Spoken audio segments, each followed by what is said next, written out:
So, pagtutunan din natin at part 4 ito. Yung white baby na sinabi ko sa part 3,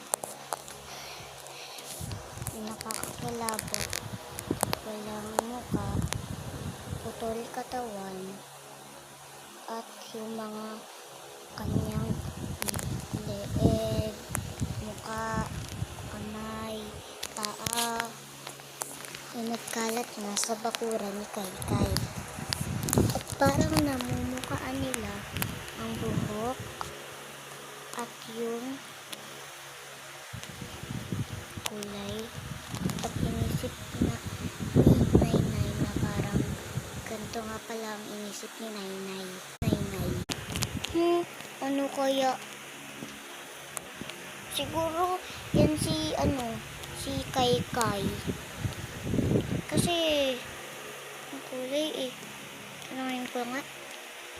Sabi naman ni Nainay, "Hoy white baby, ikaw ba si Kaykay?"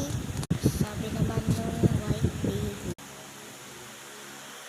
Sabi naman ni Hayhay, "Oo, Kaykay kami to."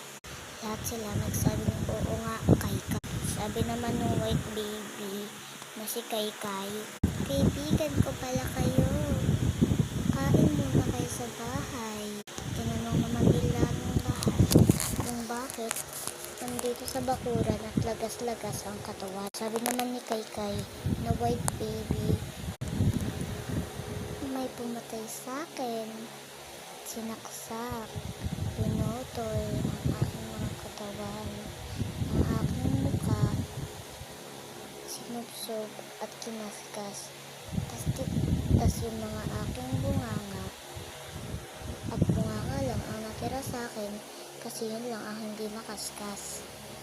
Pero lahat ng ilong ko, tenga at yung mata ko, eyebrows, wala na nakaskas at tinapon doon sa gitnaan ng kalsada ng Quezon, Tansa." Nagulat nga lahat, si Marites, Hayhay at Maymay. Ay, Nainay pala. Maya-maya pa naman, naging 4 sila.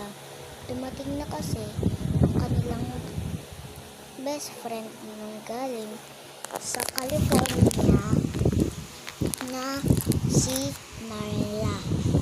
Hindi pala, si Daniela. Sabi ni Daniela, bakit may ganyan? Ay, ikaw ba si Kaykay?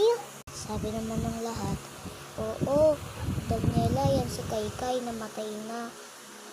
Ang kwento niya pala,